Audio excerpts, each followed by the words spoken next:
If anything ever happens to me, look at my ex.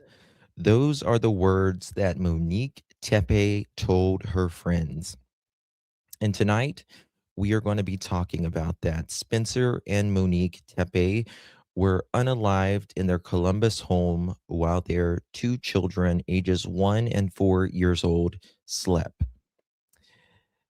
Later, actually yesterday, we would learn that it was Monique's ex husband from years ago.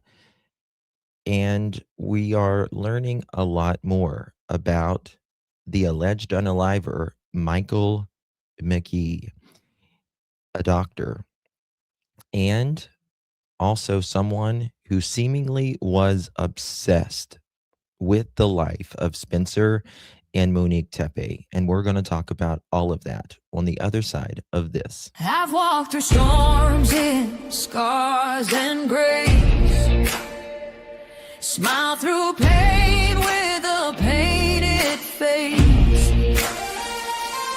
They called me too loud, too much, too strong, but honey, that's the reason I belong. Every scar's a scripture, every tear's a hymn. I found my worth where the light grew dim. They tried to break me, but here's a twist. I turned my pain into a clenched fist. I'm an unbreakable woman, born of fire and pearl. I shine like grace in a reckless world. You can test my faith, you can shake my plan, but I'll rise again. Just watch me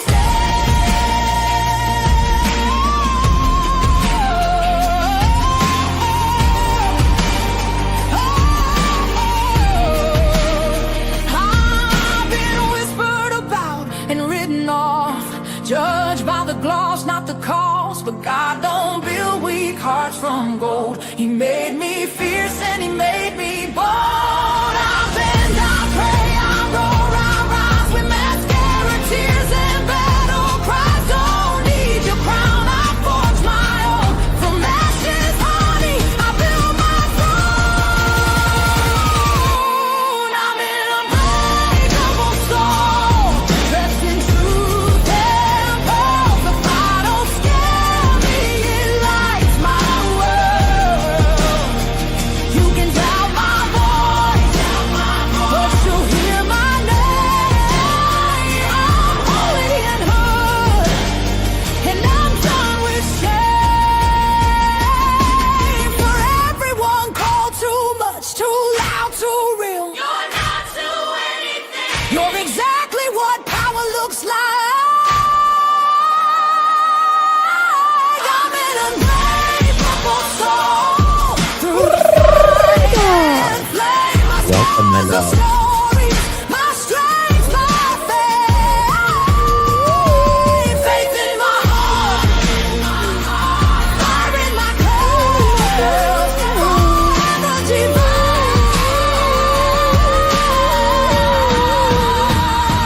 Clutch them pearls.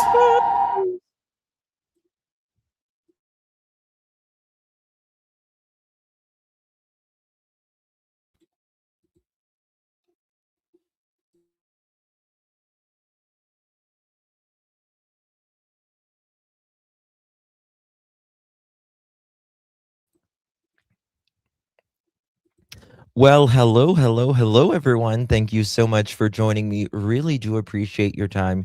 You could have chosen to be anywhere on YouTube. You have a lot of options anywhere on the internet, anywhere in the world, and you chose to be right here. I know your time is very valuable, and I do appreciate you spending some time with me. Today is January 11th, 2026. It is currently 10:24 p.m. on the East Coast of the United States. Bonjour. Welcome, everyone. Thank you all so much for joining me on this late night edition. We are a little late tonight, but better late than never, right? And tonight we are talking about what's happening in Columbus, Ohio, the double unaliving of two beautiful souls that should be here right now with their 1 and 4-year-old children. But sadly, they're not. They were tragically taken by a sick, twisted, obsessed man known as Michael McKee, allegedly, that is. He is innocent until proven guilty in a court of law. But this is what police are saying, that he is the one, allegedly, that took their lives. And we're going to talk about that because family and friends are coming out on Facebook, and they're talking and all of that, and we're going to learn a lot more tomorrow. We're going to learn a lot more. This is when Michael McKee, who is the ex of Monique, he will be transferred from Illinois to Columbus, Ohio. And we're going to learn a lot. But before we get started, if you don't mind, to my live chat here, good to see everyone. And for the replay crew, how are you? Do me a big favor and hit that thumbs up button. Would be so grateful if you would be so kind and do that. And also share the live stream out. And after the live stream, if you want to hype the video, it's always appreciated very much. I think they give you a few hypes a week. It's absolutely free to every creator. Hello, Baby Kisses. Tammy, good to see you. Powder Puff.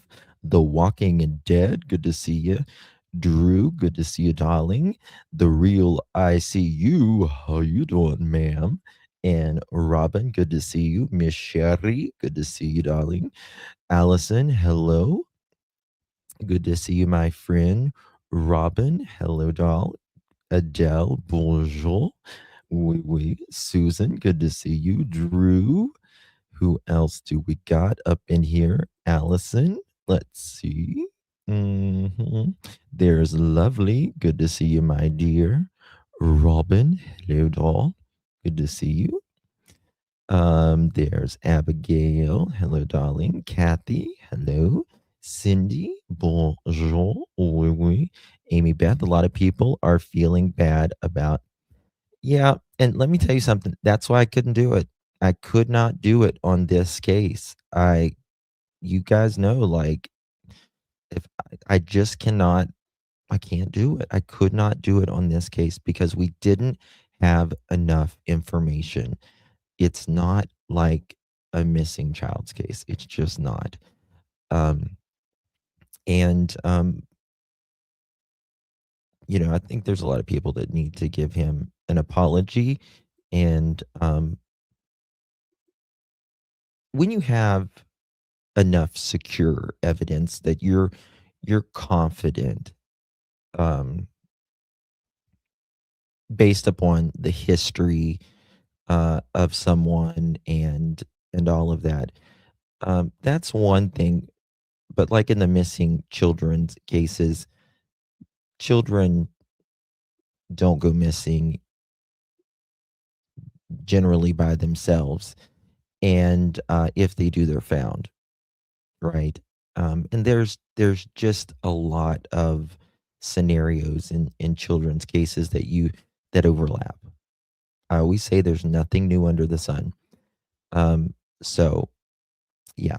So I just couldn't do it in this case.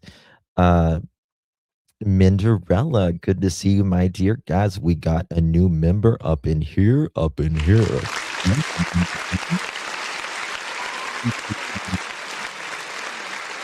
What's your name? You switched your name. I know you switched your name, didn't you? I think you switched your name. Good to see you, my dear. Really do appreciate you. How you been? Thank you so much for your support, my dear. And there we got Zelda. How you doing, girl? Appreciate you very, very much. 23 months. You are an OG. Appreciate you, my dear. No. Tomorrow we will most likely have a perp walk. I want to see him walk too. I do too. I want to see that fucking pigeon leg toe thing. Yeah, I do too. Hmm. Not that I doubt the police. It's just an odd walk in my brain. Would love to see us walk. Yeah, yeah. But you also have to understand he's a smart guy. He's a smart guy. You don't become a vascular surgeon or doctor being dumb. So he's a smart guy. He knew people was looking at those feet and legs, so he might try really hard tomorrow uh, to walk a little straighter. But even then, you'll probably still be able to tell it's just part of their physiology. Um, it, it it'll look weird most likely if that's. Is he bow legged? I don't think he's bow legged. I mean, he's 6'1". He he definitely he doesn't always at least in the video that we saw doesn't always walk pigeon toed, but there are steps where he you can definitely see how he walks, right? All right, guys, hit that thumbs up button, share the live out, would greatly appreciate it. Become a member of the Pearl family, would love to have you as a member. Now, we got a lot to get to today, and tomorrow, whew, we'll see what happens tomorrow. He's, I think his court appearance tomorrow is at 1 something p.m. So, got to be on that tomorrow. And he'll probably be there a lot earlier than that as well. 10 to 1, he has knee issues. Usually tall people do. It's very possible. Very possible, right? Sleuthie, good to see you, doll. Thank you so much. Almost a year. Time flies when you're glued to adjusting soon. Thank you, babies. Appreciate you very much. I love your kitty, by the way. So beautiful. And thank you so much for your support. I really do appreciate that. Cannot do it without you. So thank you so much. Oh, Miss Zelda, thank you so much for gifting a pearl necklace, girl. Appreciate that. Thank you so much. You received that pearl necklace. Give our girl a big old thank you. Thank you so much, Miss Zelda. Appreciate your support, my dear. Thank you so much, Carol, for sharing that live stream out. Oh, am I lovely? Am I? Wow. Did not know that. Did not know that. Okay. So let's get on to it. A lot to talk about. So this is allegedly one of Monique's cousins that said this. And I'm going to show it to you. Dang, I keep having internet. Is it me? I'm not freezing, am I? Like, am I okay? Because I was having internet issues. Guys, I never had internet issues ever until like the last month. I didn't have internet issues for 15 years, ever. And like the last month, I've been having internet issues. So it's crazy. I'm not freezing. Okay. All right. Just making sure it was not me. All right. So this cousin, let me, I got to fix my vertical one. Okay. This cousin says he threatened her life while they were married, put a pillow over her face while she was asleep, told her if she ever left him, he would unalive, KILL, her. She told her friends if anything ever happened to her, if she was ever MURDERED, right? To tell the police to look at her ex. So, prayer for the victims and their families. Their showings were all today. So, really feels in be asking prayers. Sorry. Your cousin is a narcissistic psychopath who left two babies parentless. Hold on. Was this? Wait a second. One second. This might be his cousins.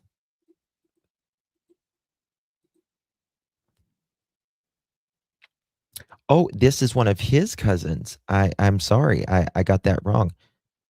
I just realized that. This is one of his cousins.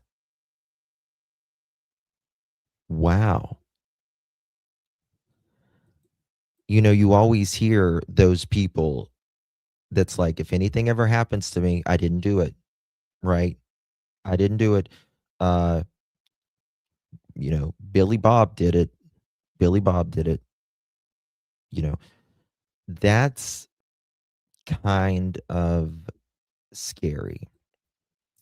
So, what we are hearing now is that allegedly Dr. Michael McGee was not working at this time, I guess recently.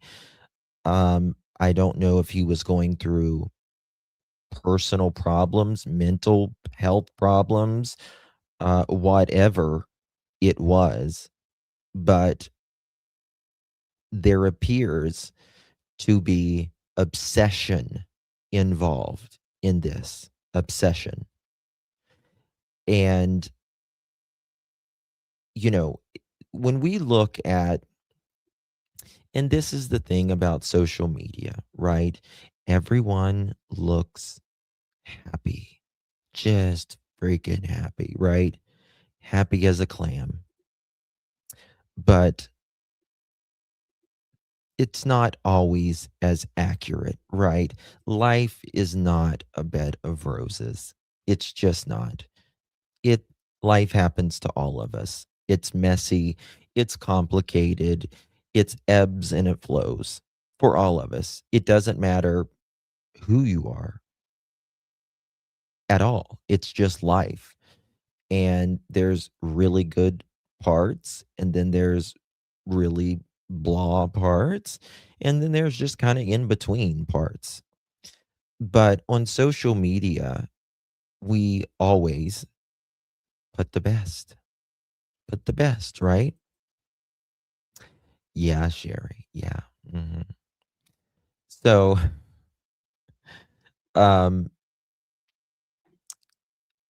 I think that, in my opinion, that Michael McGee had time on his hands, maybe going through whatever himself, and then he sees, who does he see? He sees his ex, who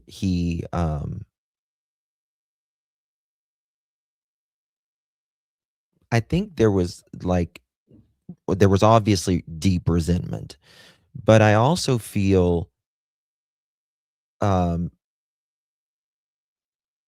like he felt cheated or whatever, like she just left and there was no goodbye, or what, if that makes sense. And there's no there is zilch excuse for someone unaliving a person. I'm just trying to get into the feel of it, the way I feel, the way it seems to look as well. Um, so I think there was deep resentment and all of that. I think I think, in my opinion, wherever Dr. Michael McGee goes, even in his professional aspect, he probably has a very hard time with authority of any kind, and that probably um, makes his professional life really difficult. Um, so there's that. Now, a bit more there. Um, one second here. Two of my high school friends are nurses. Okay. So someone wrote this under anonymous, and they leave a note, and it says, "I'm posting anonymously to protect my friends. Two of my high school friends are nurses at the Baltimore hospital he was at in 2020 and 20 through 2022 timeframe. They don't remember much, anything about him, McGee, other than him being off-putting, which they said is typical for surgeons."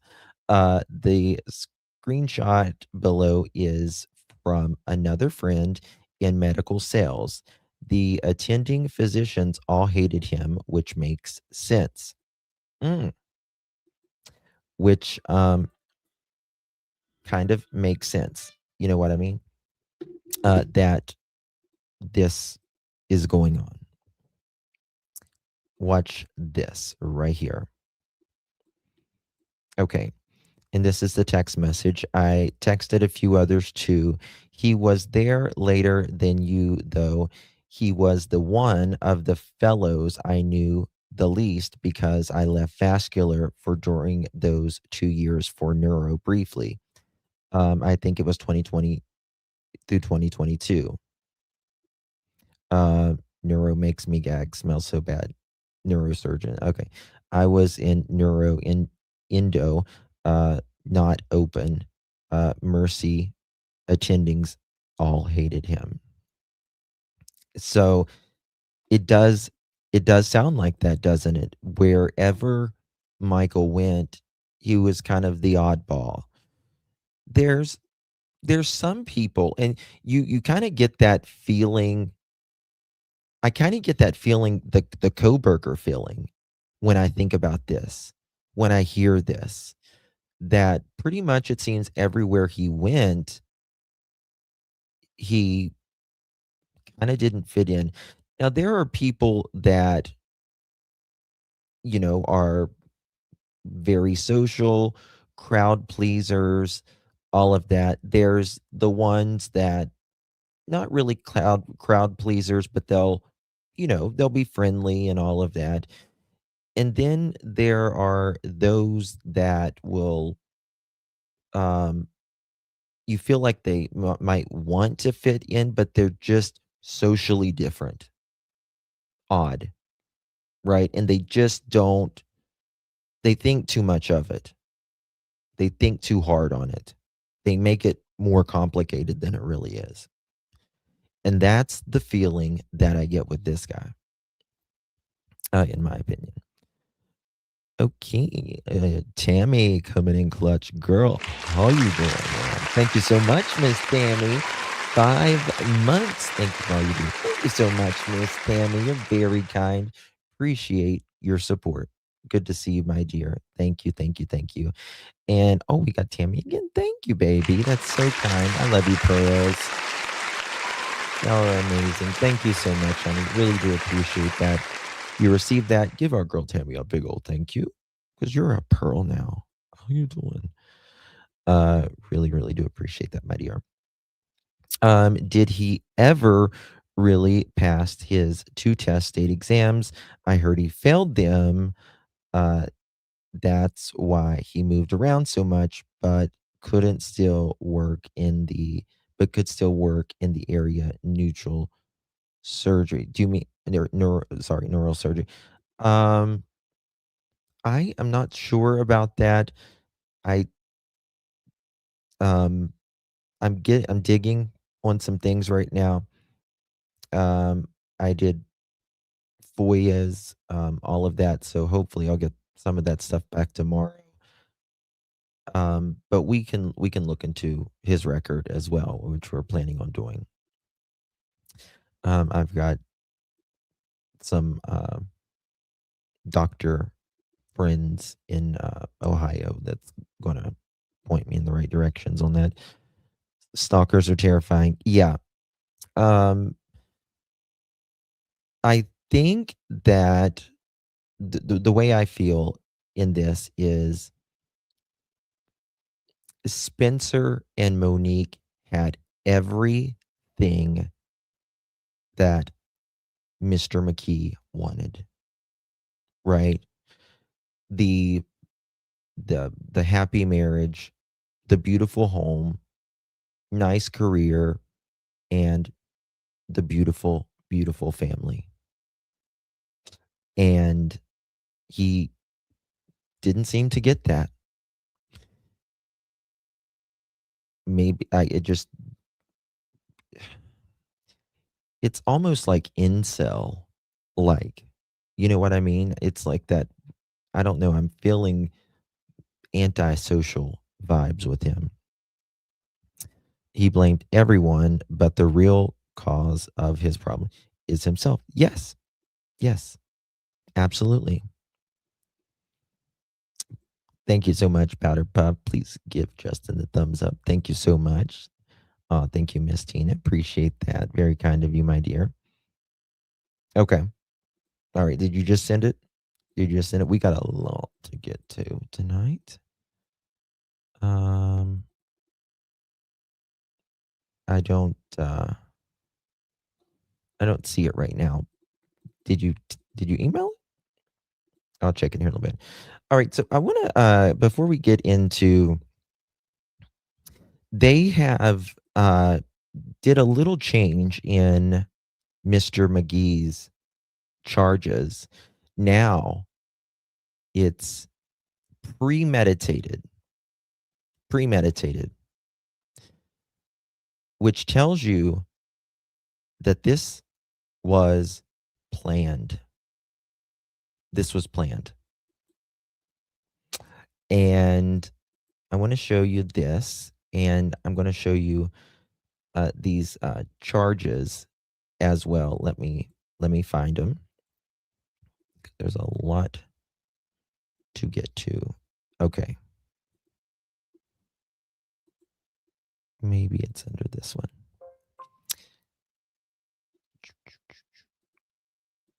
All right, let me just start with this one. Here we go. All righty. He's a sick individual. He certainly is, girl. Certainly. All right, credit goes to WBNS 10. The ex-husband of Monique Tepe was charged with 2 counts of murder and arrested in Rockford, Illinois. Now today, the couple are being laid to rest in funerals. McKee is scheduled to be in court in Winnebago County, Illinois tomorrow. We will be there for his court hearing. Now, the charges were filed Saturday, but today his charges have been amended, according to Franklin County Municipal Court records, to 2 counts of aggravated murder premeditated. Now, we're still waiting on information from Columbus Police about why the charges were amended, but tomorrow he will have a hearing in Rockford, Illinois, to decide if he'll be extradited or brought back to Ohio to face those now upgraded charges.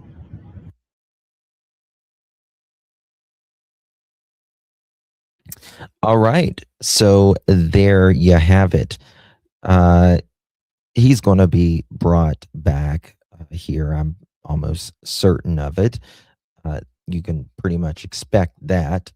He's being charged for 2 counts of premeditated unalivings, right? Fun to ski. How you doing? Good to see you. Really do appreciate you, my darling.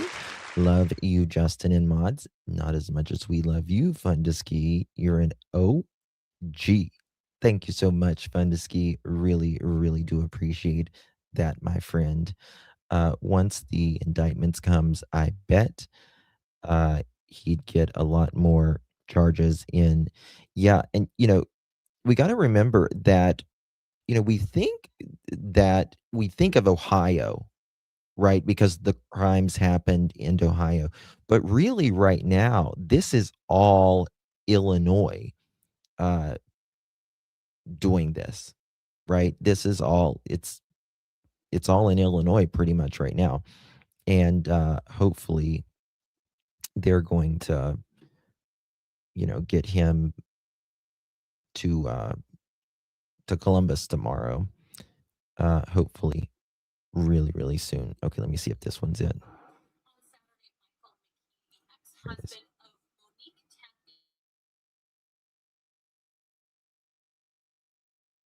Oops, wrong one. 1 second. I apologize. Wrong one. Here we go. Hello, Jen. It's past your bedtime, but you can't sleep. Well, we are here. On Saturday, Michael McKee, the ex-husband of Monique Tepe, was charged with 2 counts of murder and arrested in Rockford, Illinois. Now today, the couple are being laid to rest in funerals.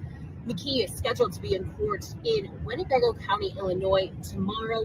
We will be there for his court hearing. Now, the charges were filed Saturday, but today his charges have been amended, according to Franklin County Municipal Court records, to 2 counts of aggravated murder premeditated. Now, we're still waiting on information from Columbus Police about why the charges were amended.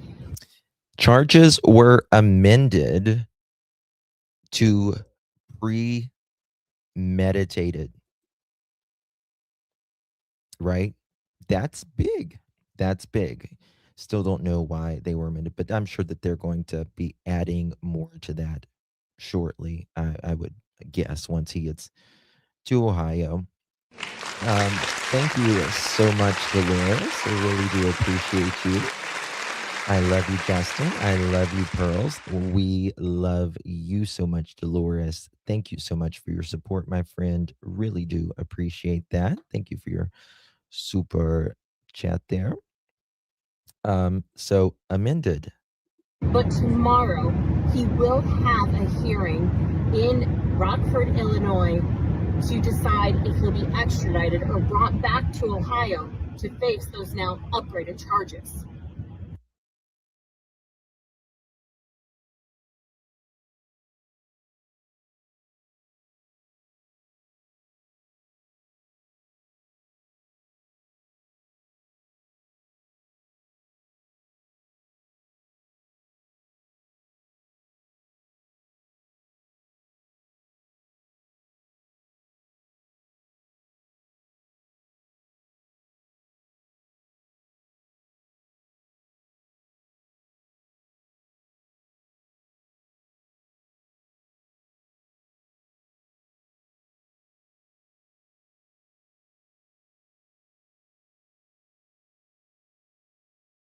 Mother chicken. It was muted. Sorry. I apologize. There was a the one in like the funerals. I think it was the one for the public, if I'm correct. The Tepe family is holding visitation and funeral services right now for Spencer and Monique, who were shot to death inside their Weinland Park home on December 30th. This is going on as Monique's ex-husband, Michael McKee, is sitting at a jail in the Winnebago County, Illinois jail, awaiting a hearing tomorrow in Rockford, Illinois. Now, we will be in Rockford for that hearing, where he is expected to be extradited back to Ohio to face charges on 2 counts of murder. We'll have more from the courthouse on Monday. All right, so there we have it. Definitely, in my opinion, it was premeditated. Yes. And one thing that I think we're going to find very, very interesting. Might not know it until there's a trial, but how obsessed he really was. Was this in a pretty much kind of an obsession since he broke up with her? Or was it an obsession once she got with Spencer? Or was it more of a recent obsession? Something since maybe June or May of this year, whenever, he may have started taking time off.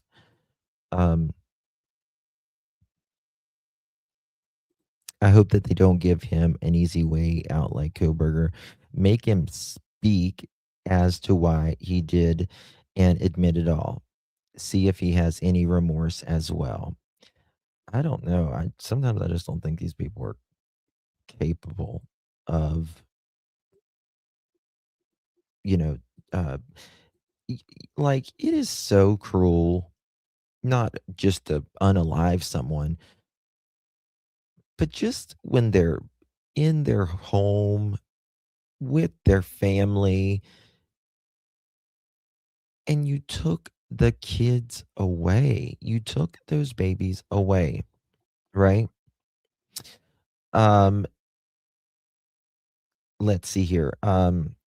The section 2929.03, um,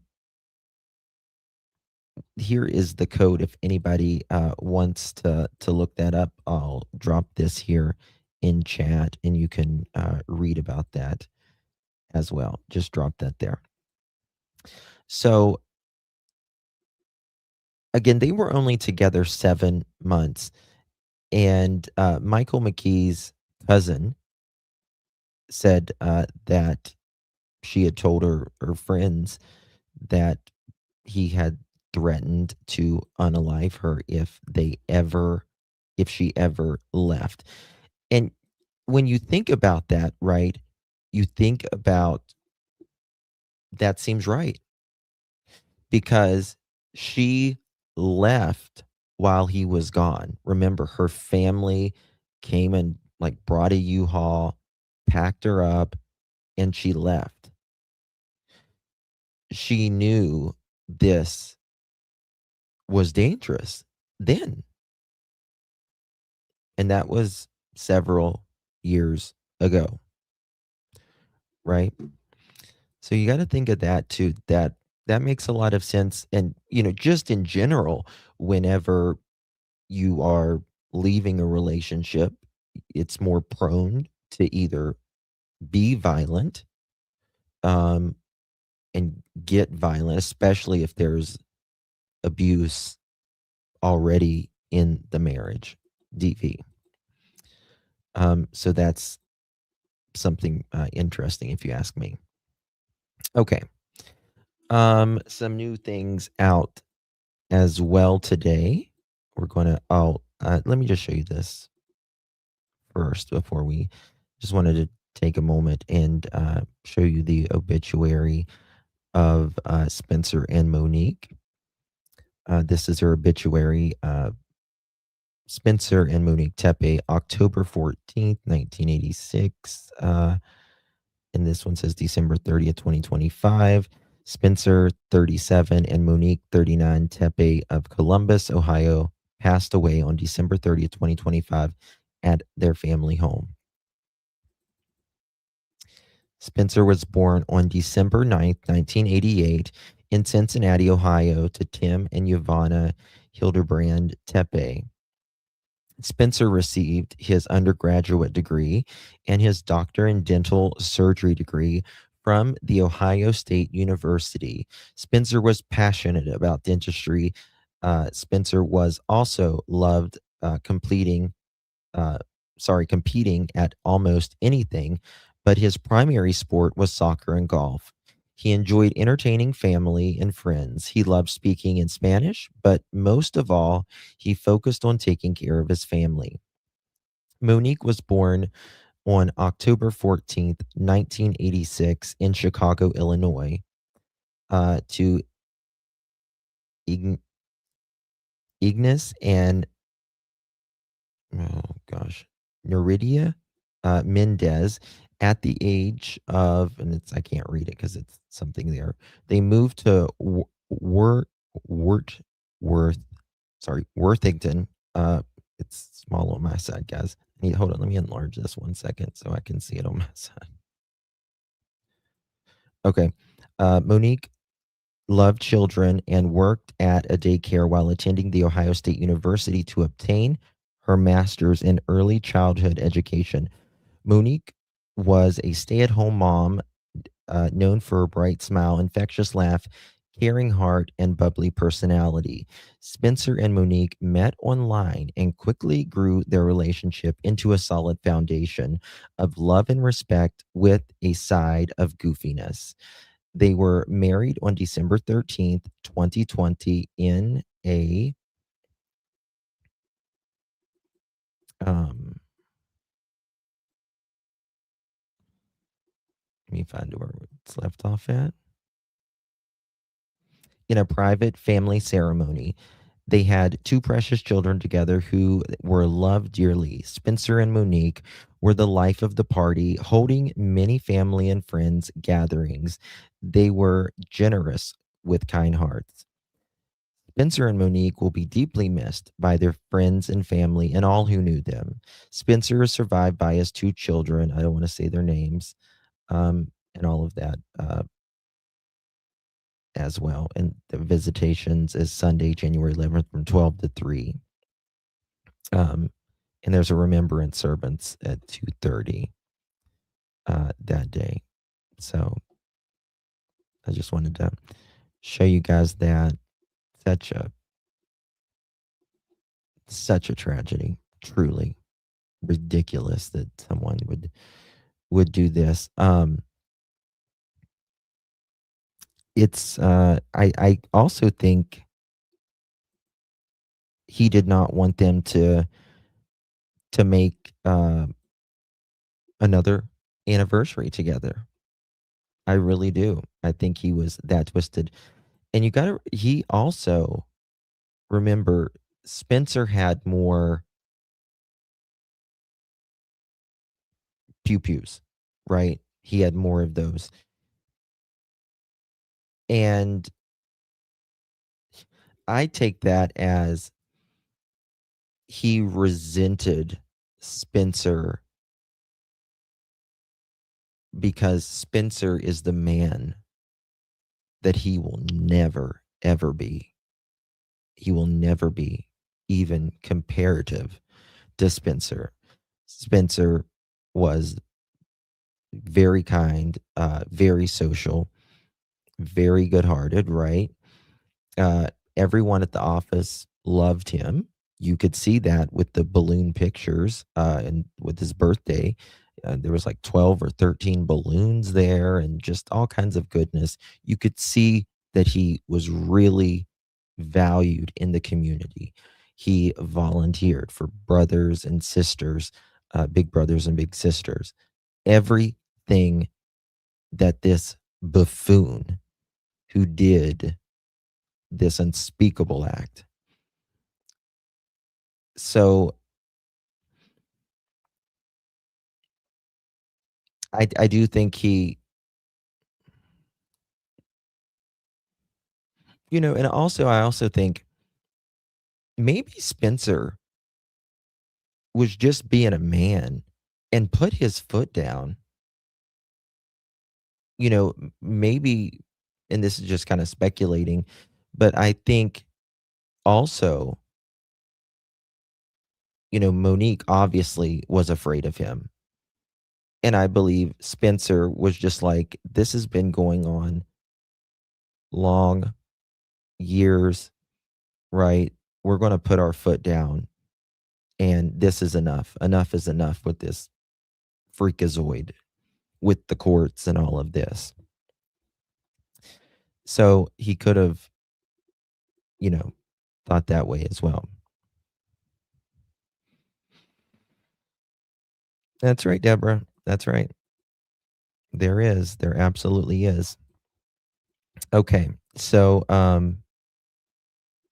let me show you this that we got here. I'm going to give News Nation the credit. Came out just a little bit ago.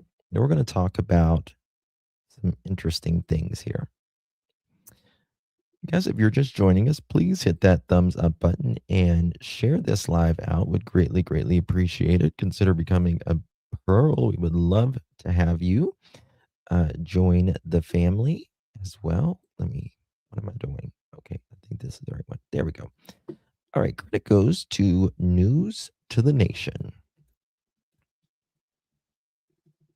Bear with me. Okay, here we go. An Ohio dentist and his wife. They were killed inside their home. Monique and Spencer Tepe were discovered shot to death in their Ohio home just before the new year. Their two young children, they were inside the house. Fortunately, they were unharmed.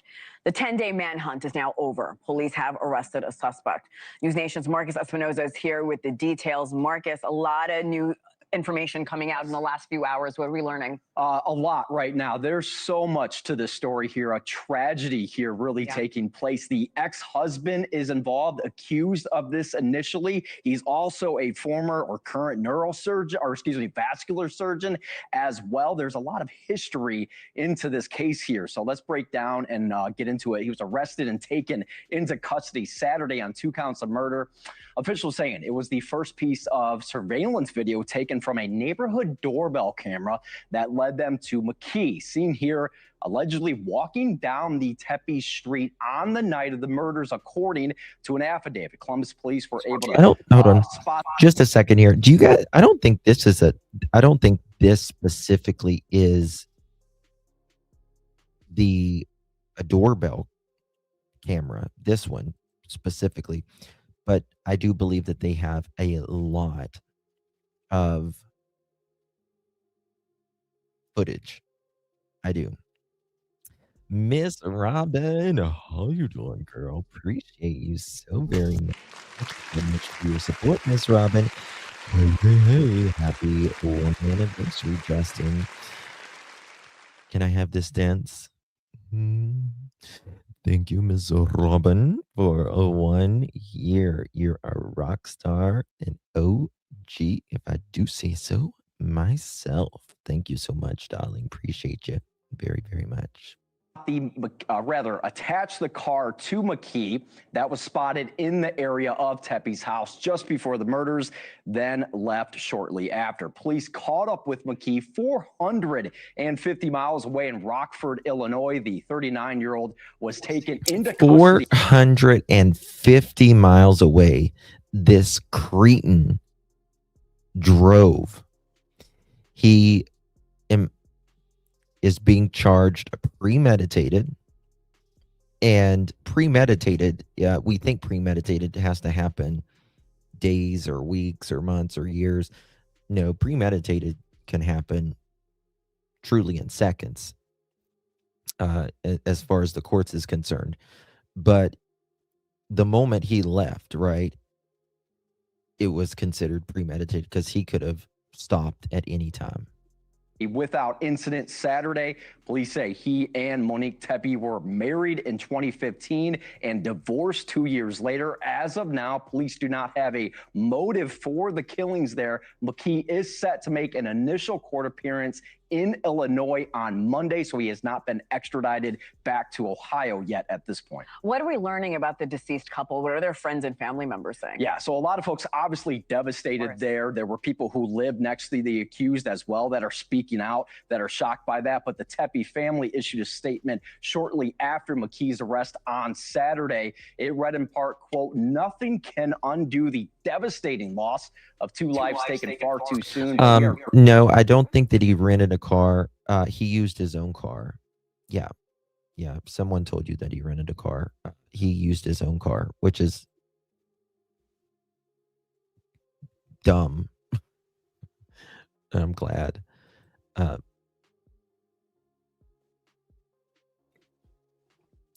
New meaning to anger issues. Yeah, he used his own vehicle. And we're going to talk about a little bit about that here shortly in just a second.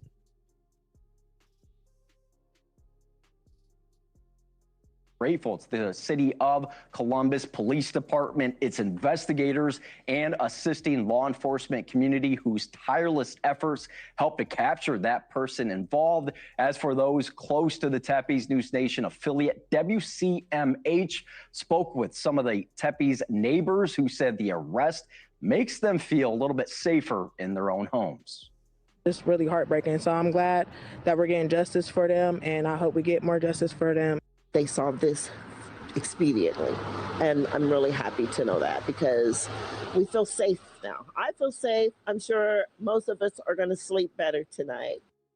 Absolutely. Funeral services for the Tepes are scheduled for later today in Columbus. And there's also reports, you mentioned the children were in the home. It's likely they were in the home after they were killed. There's a 4-year-old and an even younger child in that house.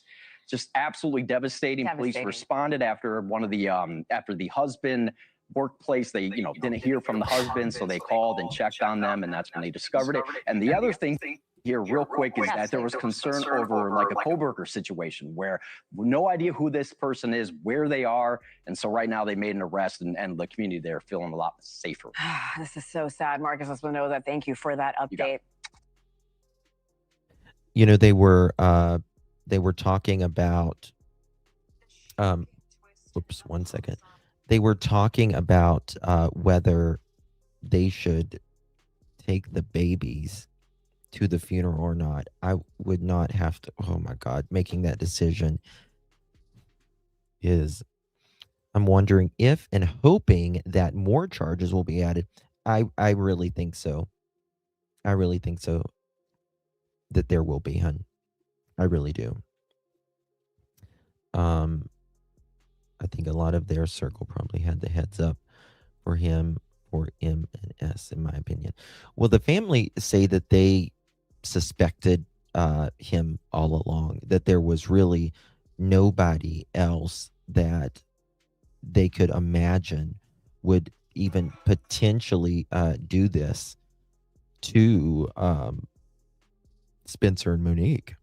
So, very, very interesting. Okay. Now, moving on here. There is, this came out just a little bit ago, and then we're going to talk about some very interesting scenarios that, yeah, definitely obsession. Very much obsession. Here we go. 24 hours, the man Columbus police say murdered Spencer and Monique Tepe will make his first appearance in an Illinois courtroom. We're talking about Monique Tepe's ex-husband, Michael McKee. Yesterday morning, he was arrested in Rockford, Illinois, and that's where he'll face a judge before being extradited to Ohio. Also, this is a screenshot from the Franklin County Municipal Court website earlier this afternoon. It shows McKee's charges upgraded to premeditated aggravated murder, but that filing has since disappeared from the website. We're continuing to ask where that went and are waiting for answers tonight. Also, 10 TV's Kristen McFarland has been following this story for us throughout the weekend. And Kristen, of course, we've learned that McKee has family in the Zanesville area, and you're back there tonight. What have you been able to learn for us?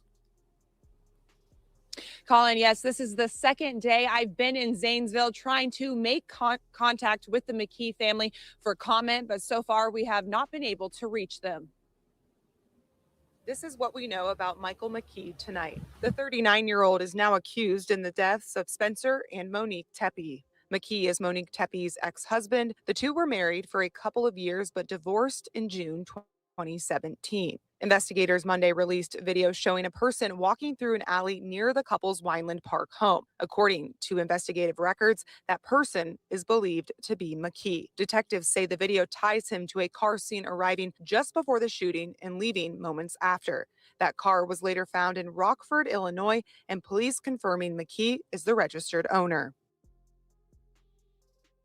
Now, of course, we know that McKee is expected to appear in a Winnebago County, Illinois courtroom tomorrow. Colin. All right, Kristen, thanks. And of course, we've been working to bring you the latest updates on this story since last month. This all started December 30th when police found the couple at their home on North 4th Street.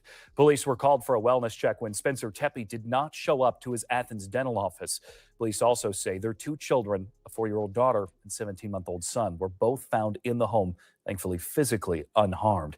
And 10 TV's Lacey Crisp has been covering this tragic killing of Spencer and Monique Tepe from the very beginning. She's on the road right now to Rockford, Illinois, where Michael McKee was arrested and is currently being held.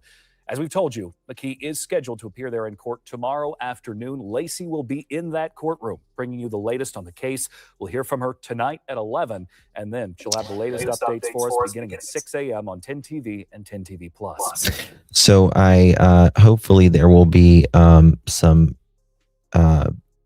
information that well, hopefully we'll get to see him tomorrow about that. And this is a screenshot of the upgraded charges, aggravated murder, premeditated, right?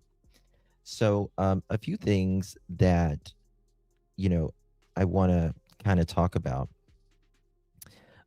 First of all, do you guys think that, in your opinion, we don't know a whole lot right now, but do you think that this is something that was simmering for years, or do you feel like he's just had more time on his hands since he's been not allegedly working, and he's just obsessively been viewing their social medias and that kind of stuff? I want to hear what you guys have to say. I don't know. I really don't know.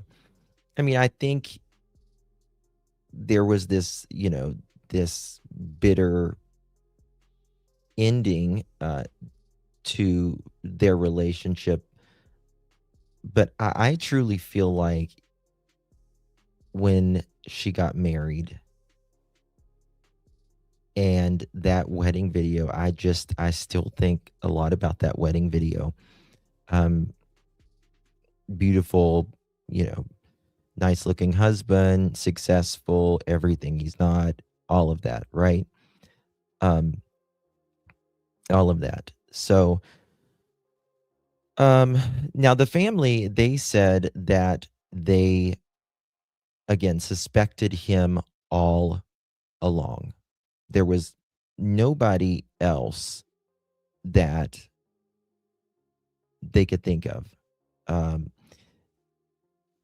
But that right there tells you, in my opinion, at least, it gives us context clues that says there was something going on that we're not privy to at this time. If the family knew about, this is the only person that could do it, right? This is the only person that could come and unalive her and her husband. That means Monique and or Spencer have spoken about this to their friends, right? To maybe even colleagues, certainly family. And that says quite a bit. It took them, how many days? How many days did it take them? 10 days to do an arrest? And they've had to work really hard within that 10 days to get all of this together. The amount of investigating so many had to do. But I think pretty quickly they figured out who this was via camera. And then I think they looked into that and they tracked him all the way back. Right. What else do we got here? Okay. So from what I understand, while they were putting all of this together for an arrest, they're watching Michael McKee, watching his car, watching his phones, watching if he's doing anything, if he's going anywhere, what's he Googling, all of that. Plus, you have to understand, it takes a little time to get back, to get the warrants and get some of the information back as well. So I think that they did this in record time, in my opinion. And, they want to make sure that it's going to stick in court as well, right? I don't think that they feared like he was going to run or anything. Also, I believe if they feared he was, tearing up evidence or whatever, a lot of times they'll arrest you earlier. So, where is this GUN, right?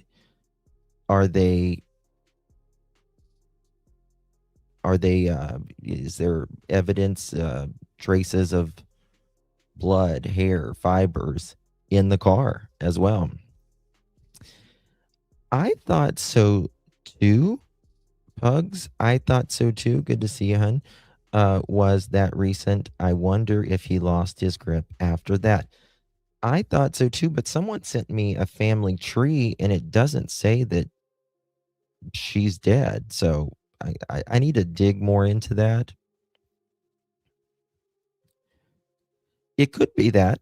It could be that, or it could have been rage. But the thing about it is, nobody needs to be 9 or 5 times to be unalived, right? He is a vascular surgeon. He knows where to go to, you know what I mean? I used to license doctors. You can be a go visit doctor or doctor and work in different states if you're licensed to fill where clinics, hospitals, yes, have coverage. That could be. I don't think that's what he was doing though. I mean, he could, but I don't think that's what he was doing. I don't know. Could be wrong on that. Well, in less than Oops. 24 hours, the man Columbus police say murdered Spencer and Monique Tepe will make his first appearance in an One second. courtroom. We're talking about Monique. Okay. Okay, we have not showed that yet, I don't think. All right, we'll show that in a second. So, what else do we got? I know everybody's asking, how did he get in? And that's going to be very, very interesting. How he got in. All right, let me play this right here. That's coming in just a little bit ago, talking about Michael McKee, the alleged unaliver, and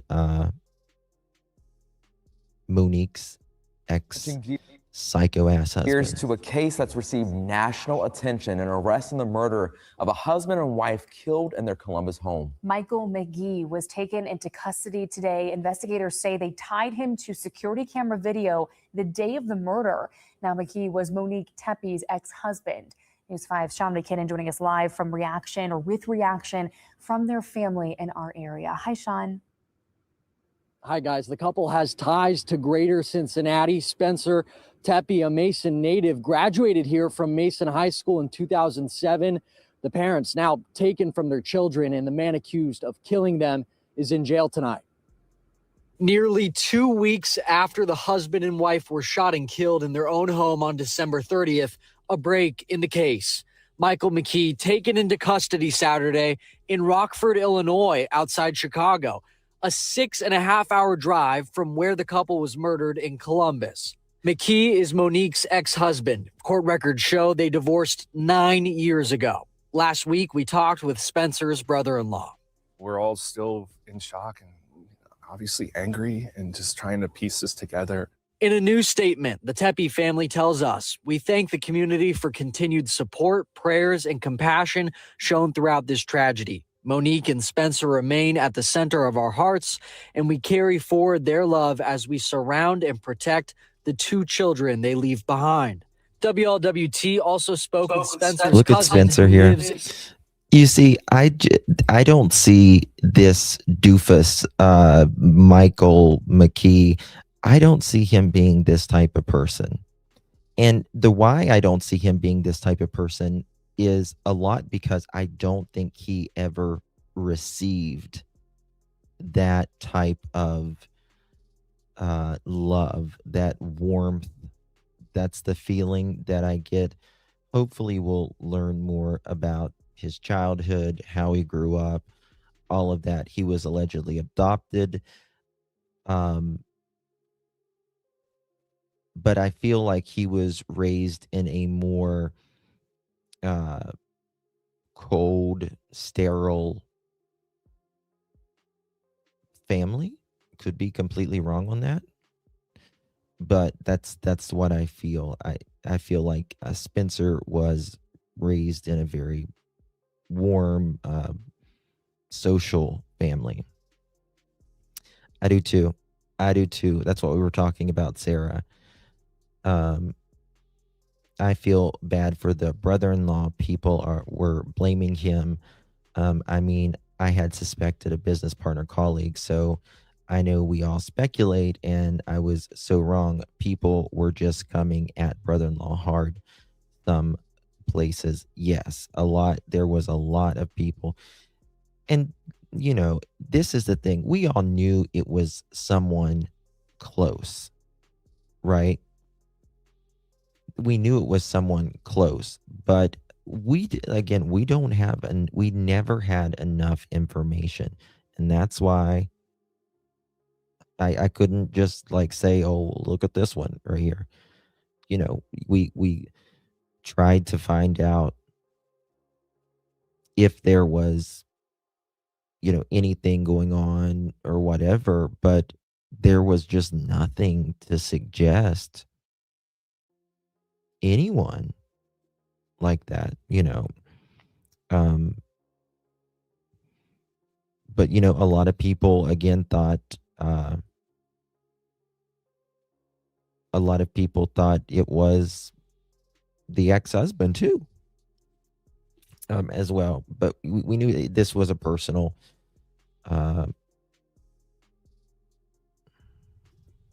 Many law enforcement panelists were pointing at the coworkers. Many times it is the coworkers, right? Only people who care will unalive you. And I mean care in a way, that I don't want to say annoy them, but you bring out something in them that they cannot stand they can't stand themselves. This was jealousy, this was rage, this was what he felt was probably betrayal. Hey, flip the script. Good to see you, my friend. Appreciate you very, very much. Thank you so much. And flip the script says, let me see if I can read it. Amy Hardwick was tragically unalived. Oops, sorry about that. On February 15, 2020, by her ex-boyfriend, Gareth Pursehouse. Gareth waited 10 years before ending her. Some people have patience. I'll be honest with you. I'm the type of person, like if I get mad at someone, I don't get mad long. I've never been one to hold a grudge. If I just don't hold a grudge. I don't stay mad long at anything. I might get really angry for a minute, but then I'm over it because I can't sit and hold on to that because it affects me, makes me sick. You know what I mean? Like to sit and hold a grudge and jealousy and bitterness, it does more to you. The other person ain't worrying about it a bit, right? They're gone with their life or whatever. Move on, onward and upward, right? I mean, everybody's been wronged at some point in their life. Everybody, or perceived wrong, right? Maybe we haven't been wronged, but we perceived that, every side we feel is we always feel we're on the right side. It's just human nature. But regardless, like, you just can't hold on to that. You can't hold on to that. It will literally make you sick. Right? Not worth it. Oh, thank you. Lovely. Love you too, darling. Yes. Let it go. Let go and let God. Hallelujah. Oh, Justin, in the South, that's what we call a soda pop, and you're lucky to have that quality. Oh, thank you so much. Thank you. I can't stay mad long. I just can't. I try never to go to bed mad, ever. I don't want to go to bed mad. Mm-mm. Don't want that to be like the last thing, because we don't know if we're going to wake up the next day. Some people bring stuff onto themselves. They do. And Babs, you're absolutely 100% right. There are some people that go through this life and they just don't see it. They're just incapable for whatever reason.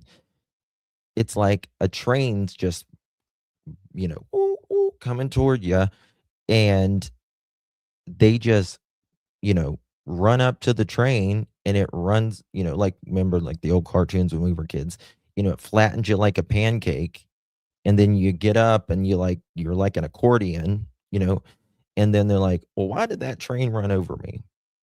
And then here comes another one. Same thing. And they're just like angry about everything, and they don't see it. They don't see it.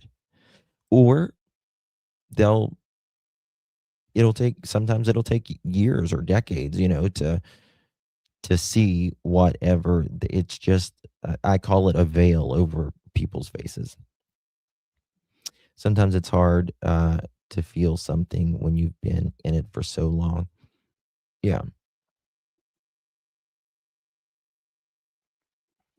Justin, I'm curious if religion played any role. Was he or is this religious at all? Maybe was the I don't think I don't think so. Mm-mm. I doubt it. I doubt it. I doubt it.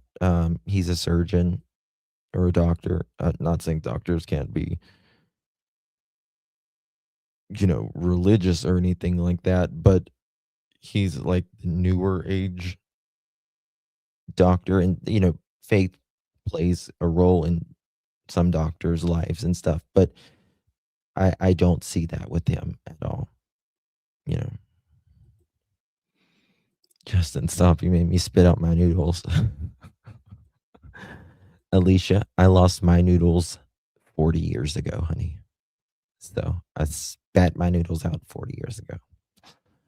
All right. Anyone know who those anyone? What are those? Yes, they are. They are. I think they were probably Catholic. Probably. I feel like I've reached a point where I can muster anger and hate, but it doesn't stay. My body rejects it. Yeah. Yeah. He went to Catholic school. Yeah, but there's a lot of people that go to Catholic school. It's not Catholic. I'm sure him having ROs probably made. Yeah, well, it's not like the restraining the ROs like we're used to, right? It's not like that. It's a little different. And again, like I showed you this message of what appears to be Michael McKee's cousin, saying that this is what she alleges, Michael McKee, that he threatened her life while they were married, put a pillow over her face while she was asleep, told her if she ever left him, he would unalive her. So So she told her friends if anything ever happens, if she was ever unalive, to tell the police to look at her ex. So, okay. So if, again, that is true, that is kind of like Monique sort of predicted this in a sense, right? Because if you're telling someone, if I end up, look at such and such person, you are saying that you think this person is capable of unaliving you. We've heard it 1,000 times before, right? And from what I understand, when she said that, that was years ago, and this apparently escalated. Yes. Yes, court in September 2025. I think, I asked you guys just a little bit ago, do you guys think this was something that was simmering, like, over, like a long time, or is this more recent? And I would say, in my opinion, this is probably something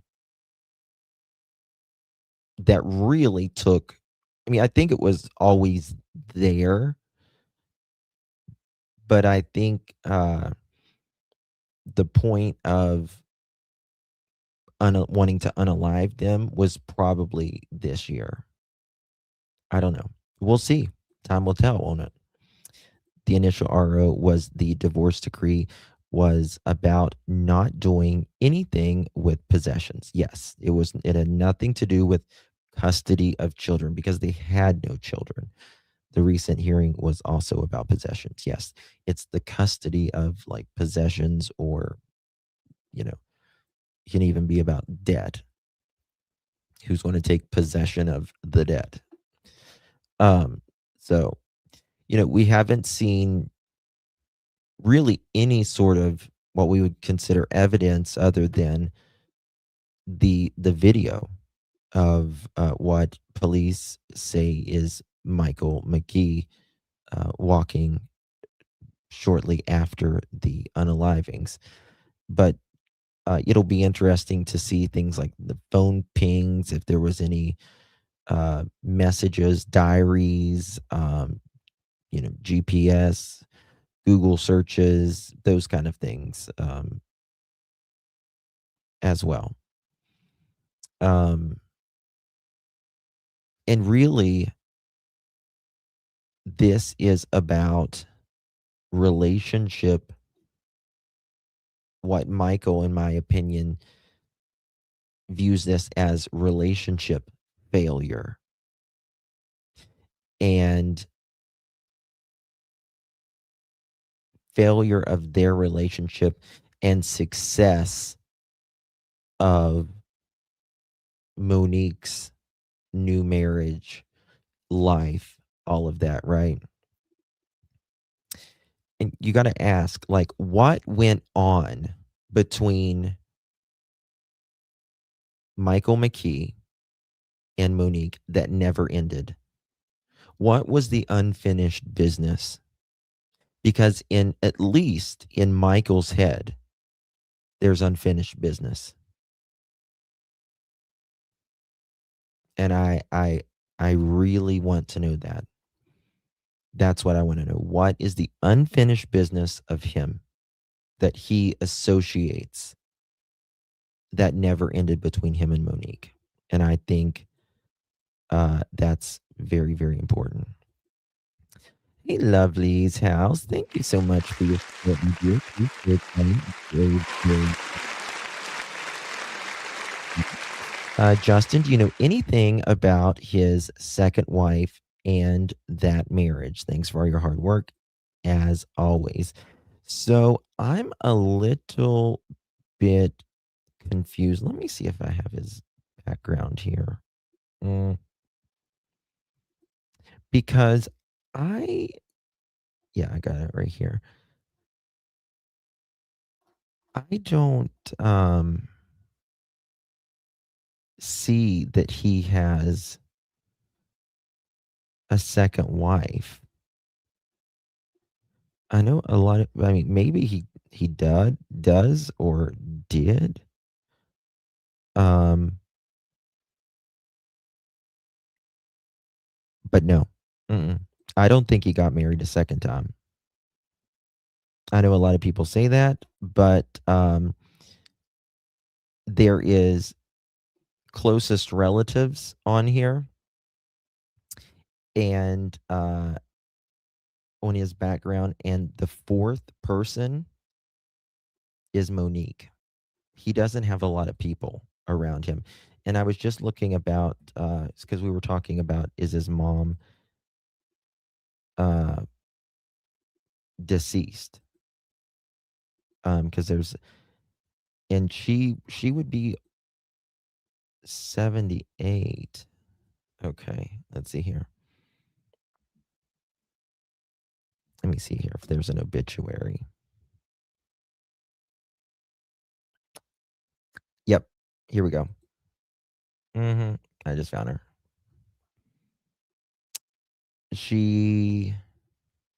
I think this is her. That's very interesting. She appeared to pass away, if this is the correct person, in October 17th, 2024. Let me see if he's on the obituary, because I heard he's not.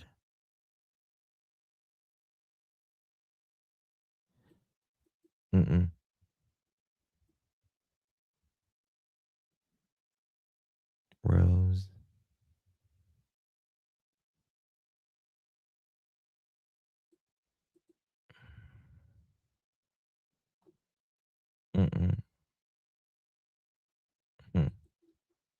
Yeah, yeah, there's a court date tomorrow. Rumor was he was seen in their street before that and had tried to send her packages. I don't know if that's true, but explains quick 911 calls. Yeah, he seemed to be a little bit obsessed. Yeah, I do believe this. I'm pretty sure this is his mom, or at least his adopted mother, because they're all from Zanesville, Ohio. And it seems she passed away at 77 from what I see. Hold on, I'll tell you if this is her right now or not. February 1947.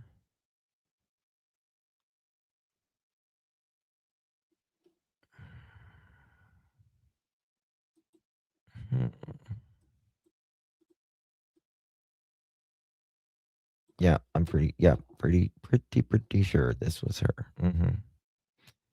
Yeah, and he's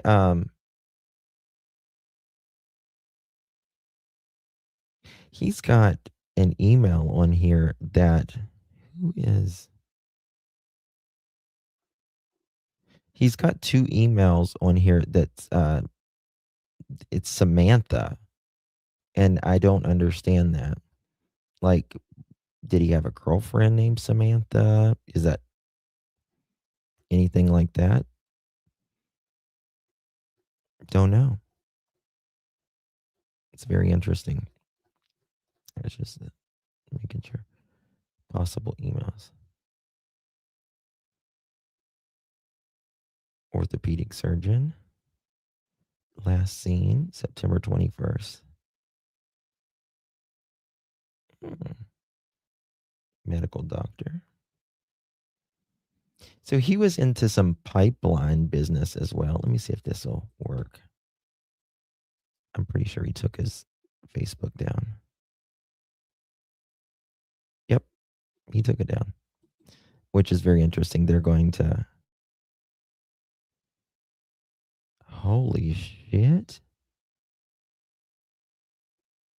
I haven't looked at this very good, but I just got some links. That's crazy.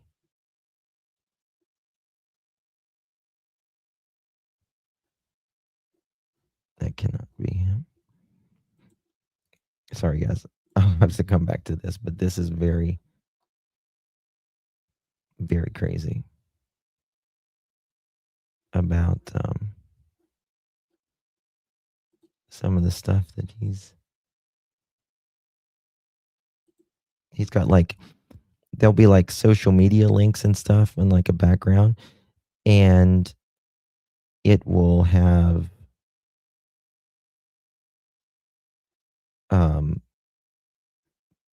so many like links where it in. Let me see here, Michael.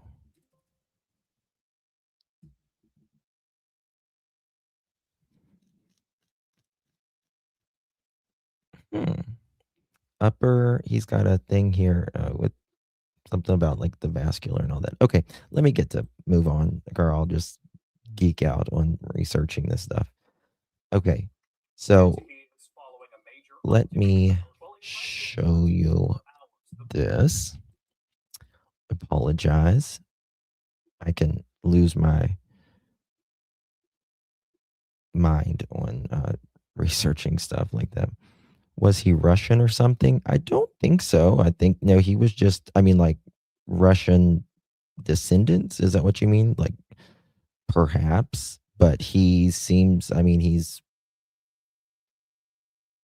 American as, oh, that's a good, was he like Russian adopted or something? That might make sense. Why his head looks funny. That might be the reason why he's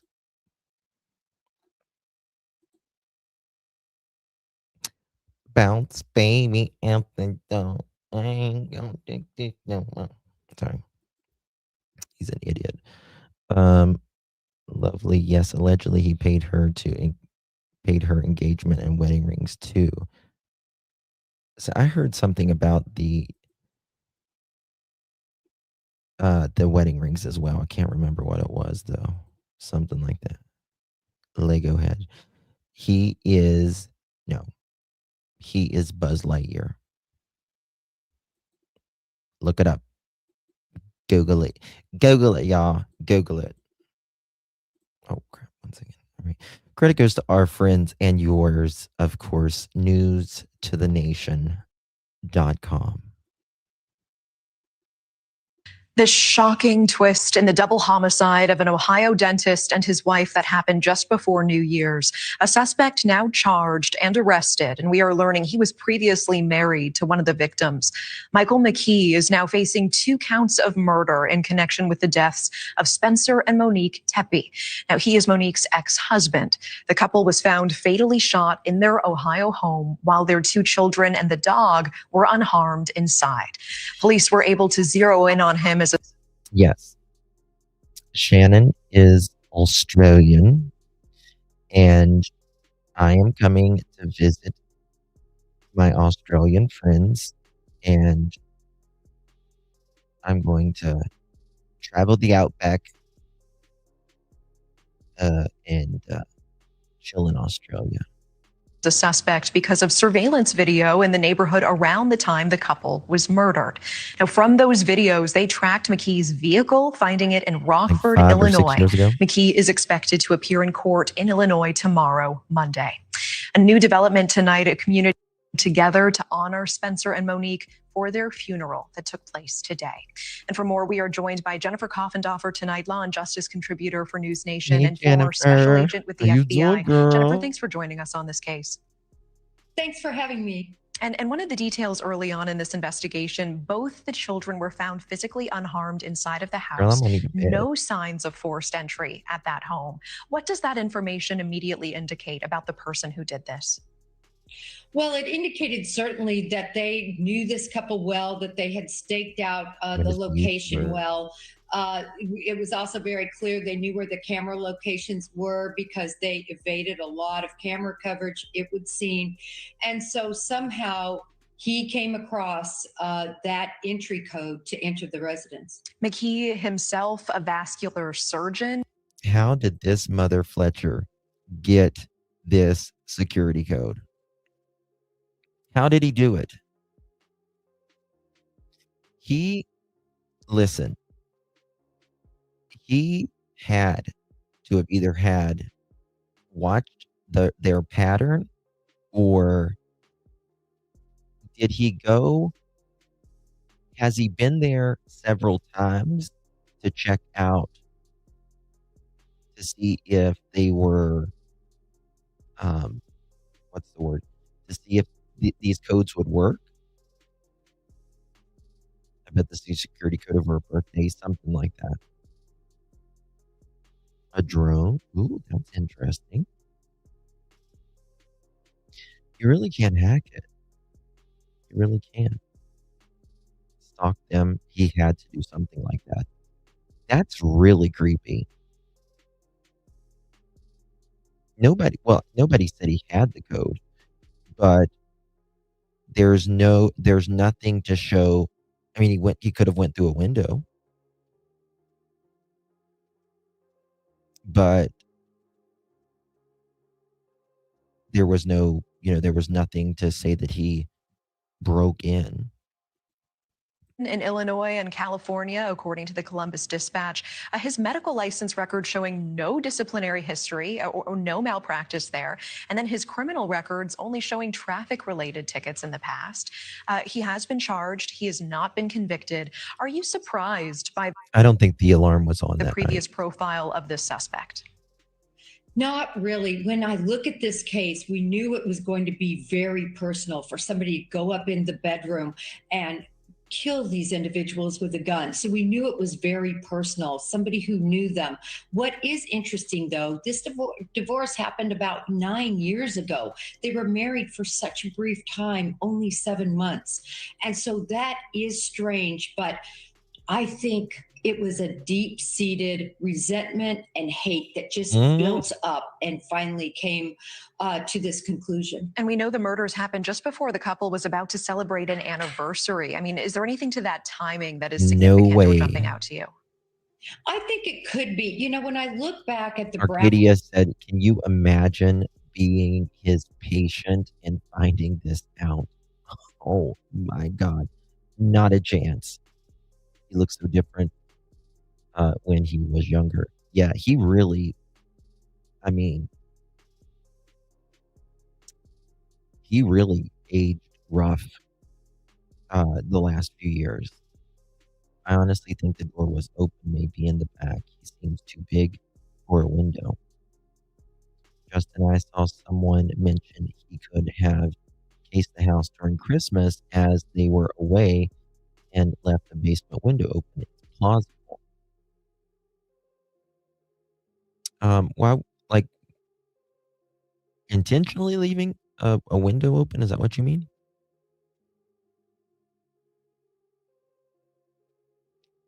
That's exactly right. Exactly. Justin, my email was out of space, but I fixed it, so the email should send now. Okay, no worries, no worries, no worries. Hated the jealousy and envy eat you up. Yes. Jealousy will, yes, it will. Envy, anything like that will. Hold on. What? Hold on. What's this?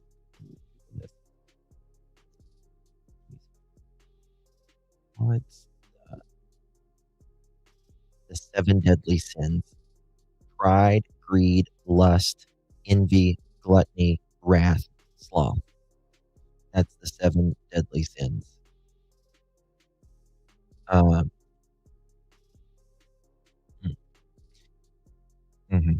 It sure can.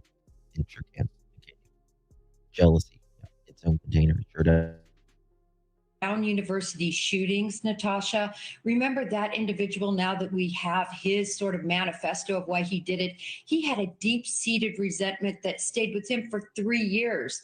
I think that this could be No, Oakley, I don't know. I disagree with that personally. He it says he could have knocked the door and someone opened it. He did have a pew pew with him after all.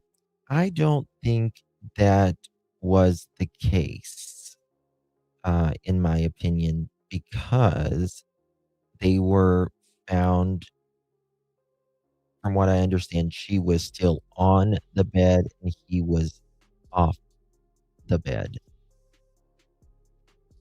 Yes, at 3:52 specifically. How would they know? Um, they may even have, uh, some cameras do audio. They may even have a camera when the act hearing the pew pew shots. Uh, remember Coburgers, uh, the cameras out there where you can, allegedly hear them screaming and stuff.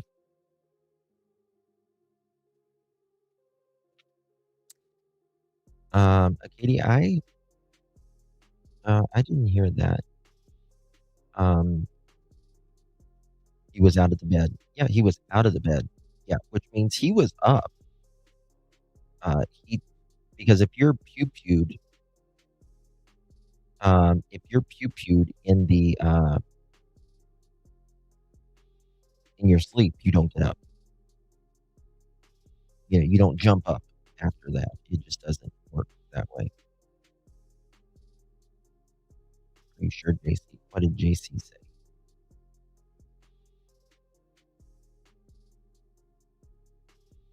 They gave a time range, not specific. Yeah, but I think they may have, and they could. I'm not saying they do, but they could have a actual time that.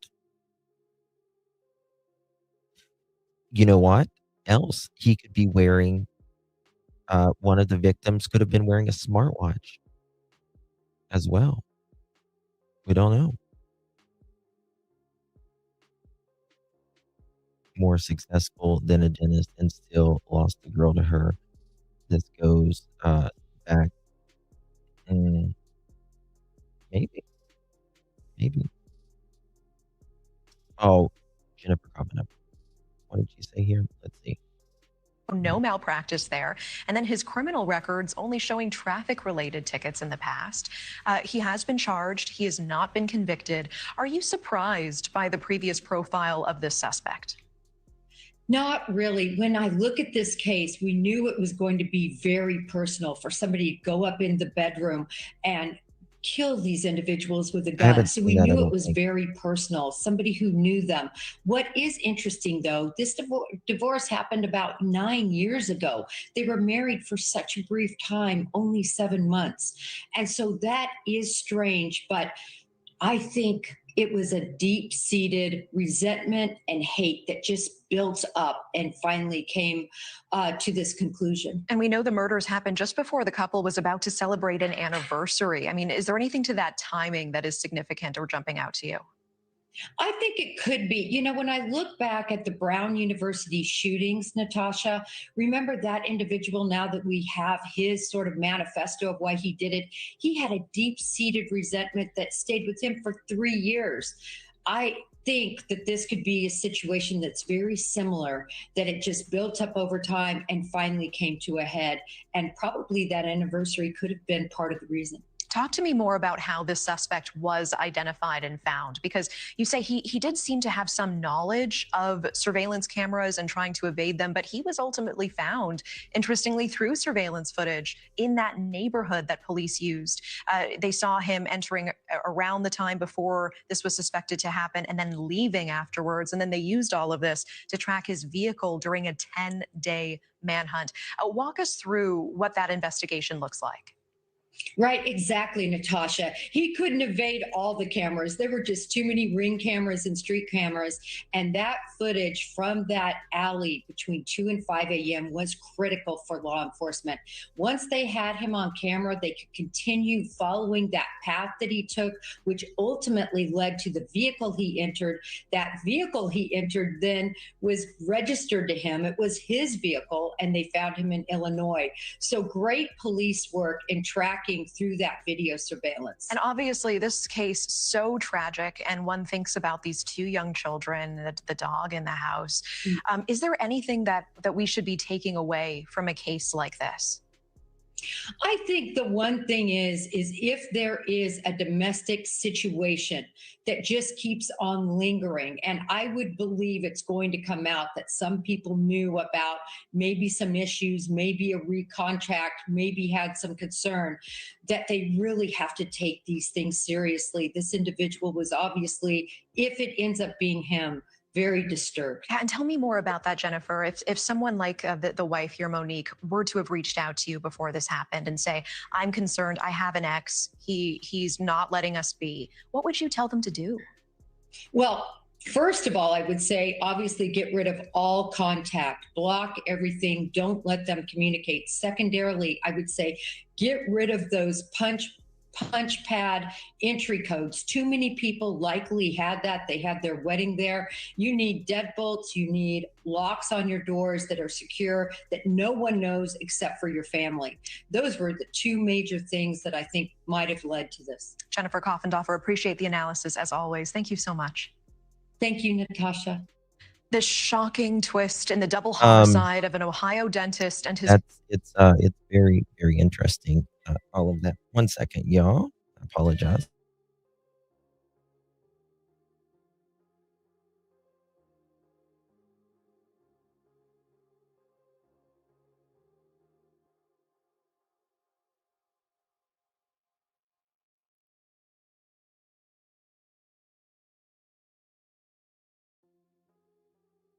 Okay.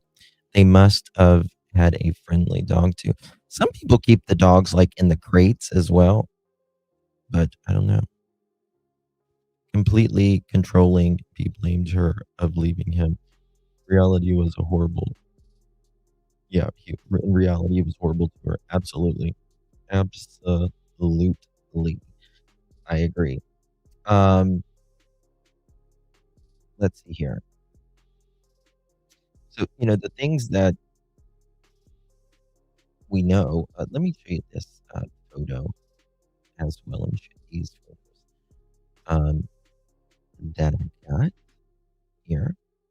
These are some of the things, it'll be interesting to see what kind of vehicle he has as well. But this photo, like Jennifer was saying, of the alley right here is very interesting because they apparently, they showed us that they have footage there of what appears to be this individual. Oh my God, one second, guys.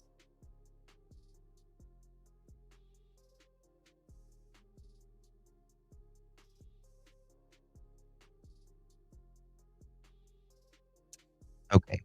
And so that's important as well. Also, the cameras, but that uh, who knows how many cameras, traffic light cameras, all of that. So they got, putting that together. Also, them saying that the family told police that McKee, or early, that they believed there was no other uh, person that could do this. They allegedly knew that he lived in Rockford, Illinois, as well. So they had to get all the digital and forensic stuff together as well. 500 and some miles away, right? And also the people say, well, why didn't the family talk about, why didn't they talk about them mentioning McKee, right? And they say that they wanted to let police do the investigative process, but in my opinion, that might have been true, but I also believe it would have made McKee possibly panic a little bit more as well, right? If he starts to panic and starts, acting, maybe starts throwing stuff away, maybe lawyering up quickly, which he has a right to do, but I don't know. I'm gonna look on that. I'm gonna look on that. The dog might have been barking, and that's why Spencer was getting up to check why possibly. Um, maybe, right? But, Spencer could have not Spencer, sorry, McKee, he could have, you know, ditched his car or wiped phones clean, whatever. He might have already done that, but it's not gonna help him that much, I don't think. Right? So, if anything happens to me, look at my ex. That's kind of it seemed like a constant state of mind that Monique was constantly aware of, maybe even his patterns or foreseeing something that was coming to, that could potentially happen, right? Um, I don't think he probably had his phone on for that long. If his phone was off for an extended amount of time, but they have his car, right? If his phone was off and they have his car, uh, which they appear to do, um, that's going to be very damning as well. Why is your phone off when you're traveling 500 miles? Or if he left his phone at home, that's going to be very damning as well because his car is on camera. They're going to pull that GPS and all that. Your devices show you travel. Um, and again, looking at allegedly the fixation that with the wedding video or constantly looking them up on social media, that's going to show you why police moved in my opinion. Um,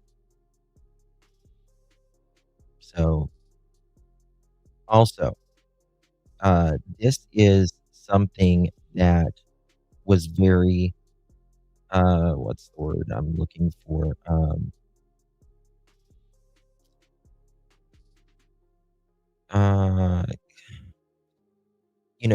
I don't think he's going to be able, this is my opinion, that he's going to be able to use the I snapped defense in this uh, in court because, people who snap, they unalive generally everything around them, right? And he left the kids. Thank God he left the kids, right? But if you snap or you lose control, it's a chaotic type of murder. This was targeted, it was controlled, it was selective in who he unalived, right? So that is going to definitely destroy, in my opinion, the mental break type of defense, right? So yeah.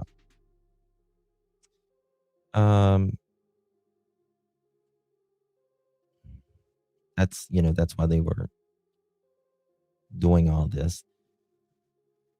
Let's see here. And so far, everything's really happened in Illinois until tomorrow. Hopefully, they'll moving to Ohio, as well. So we gotta. I mean, God only knows how many license plate readers he passed in 500 miles going from uh, Illinois to Columbus, Ohio. The license plate readers, the cameras, digital communication. If he's got, you know, GPS, I'm sure he does. Satellite radio, the data that his car will show as well.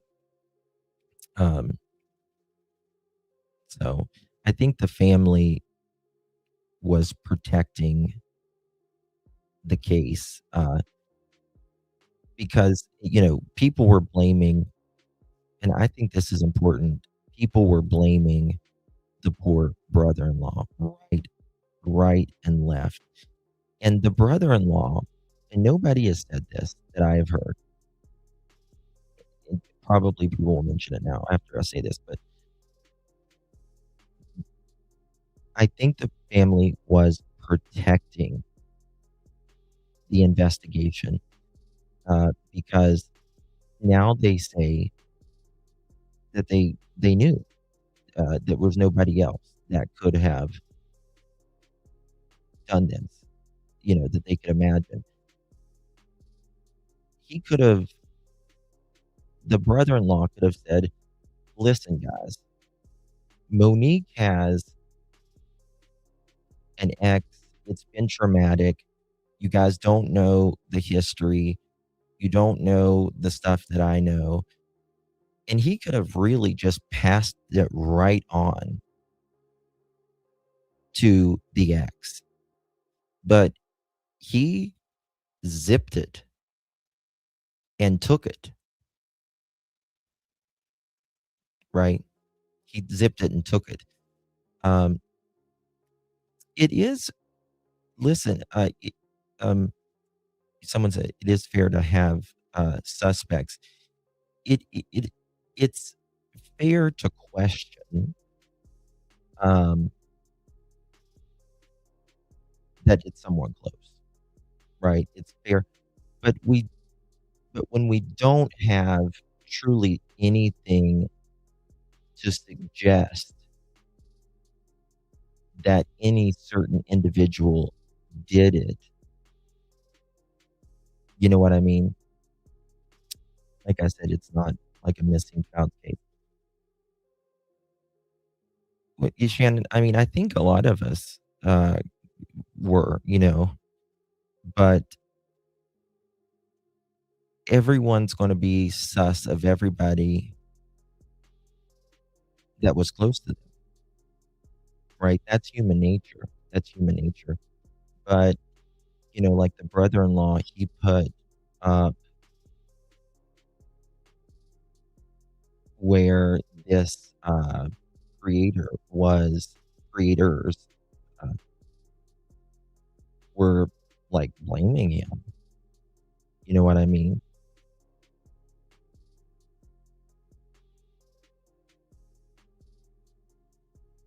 Yeah. Well, that's what I'm saying. He could have passed this right along and said, guys, listen, Monique had a crazy ex. He was jealous. He was dragging her through court. He threatened her before. She said, if I ever go missing, look at him. But he didn't want that out because they didn't want to alarm McKee, right? Because if he's alarmed, they can start doing a lot of crazy, destroying possible, very, very important evidence, right? Yes, yes. Very different. Very different. Absolutely. Absolutely. Now, like I said, you guys know me with when it comes to like the missing kids and stuff. I'm a lot looser with that. A lot looser because I've seen it all before. You know it.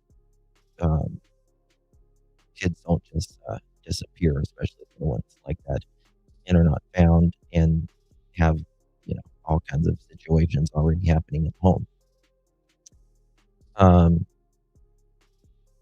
So yeah. But another thing that people, in my opinion, fail to mention is, again, she brought up, if I ever go missing, look at my ex. That shows that there was proof of fear, right? Proof of fear toward him. And you're not just afraid of someone because you're afraid. You're afraid because it's a pattern, right? Something happened before. And again, according to what this alleged cousin of Michael McKee said he had choked her and threatened her, if you ever, do something, if you ever leave, I'll hurt you or unalive you, right? That's not like a random thing. That's anticipation. Monique was scared, potentially anticipated that he could do something like that, which is very scary, to say the least, right? So there was no forced entry. Doesn't seem like this was a chaotic scene, like people who, like if it's like someone breaking in, just knocking down the door and going in, everybody, right? That's chaotic. That's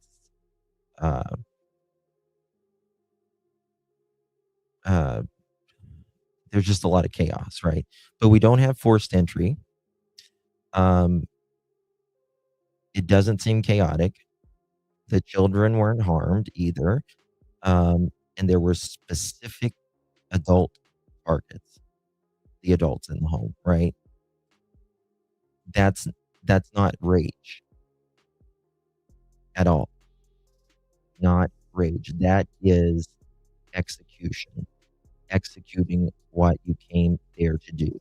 That is very thought out, very premeditated, in my opinion. Right?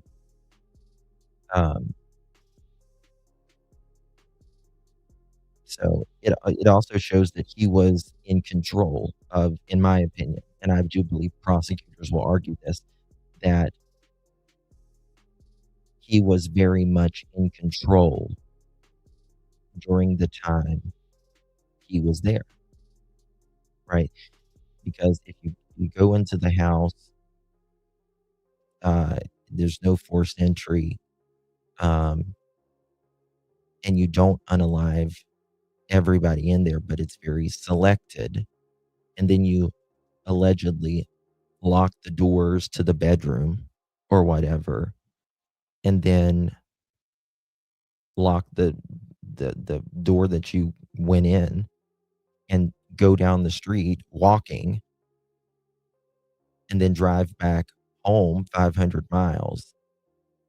That is about as controlled and premeditated as you can get, right? So there's that. So they do have a very specific time on this, and that's telling me that it's not coming from, it could be coming from his vehicle, but I'm almost certain at this point it's not coming from his vehicle, because I don't think they had his vehicle by the time that they arrested him. That tells me that there is video of either him pulling up or him leaving, or there could be even audio with video of pew-pews going in the air, right? There was supposedly, I forget what kind of pew-pew it was. I want to say a clock or something like that, right? But they were looking for him, or they were watching him, I guess you could say. They were watching him while they were putting this together. You can bet there was 24-hour surveillance on this guy the moment they what they believe saw him on that camera, and probably put some other things together, such as the family talking to them. They watched him 24/7 till the time they arrested him. You can bet your ass on it. Looked at all of his data, all of that of his cameras and um, all of that. So there's that. What else? Mm, yeah, doorbell cameras, business cameras, apartment cameras, uh, traffic cameras, license plate readers, 9mm. That's what it was. Yeah. Yes. Yep. And $1,200. Yep. $1,200. 20 some percent interest. He was nonstop. Just ridiculous. It wasn't about $1,200 for him. That was just a, an excuse, a way to help control the situation. If you ask me, that's what that was about. You know what I mean? For some kind of fee from the 2017 divorce. I can't remember specifically. Yeah. It's just all about, yeah, just control. That's it. That's it. Yep. Yeah, but the interest, it was ridiculous. There should never be interest. 20 some percent criminal. He could afford it. This is the thing, flip the script.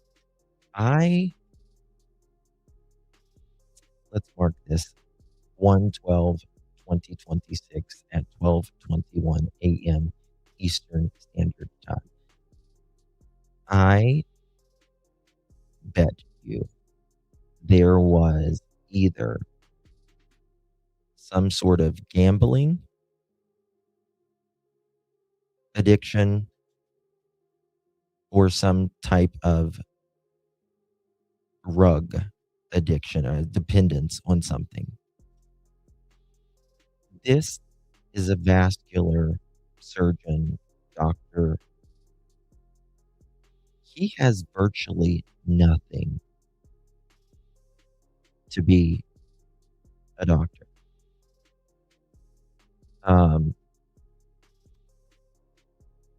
Virtually nothing. And that either says, in my opinion, that he wasn't working, he wasn't a hard worker, or he was spending this money on something else. Now, he lived in, like Vegas area, right? Well, what's Vegas? Sin City, right? That's gambling, drugs, and sex. But wouldn't he have had to have had her address because of that money? Oh, it's so easy to get someone's address. So easy. In America. In other countries, it's not, but here it is. America, it is. Very, very easy. Yes, he does live in Chicago now, but he lived in Vegas. He also lived in Cali. He's lived in a lot of places, but the last place he was practicing was Nevada. So yeah. Yep. Oh, he went. Yeah.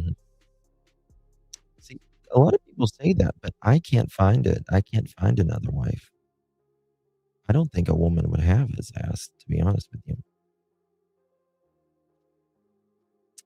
I don't have his apartment pictures pulled up, but if you go to my live yesterday, I showed them the apartment pictures. It's like a 1,700 some square foot apartment.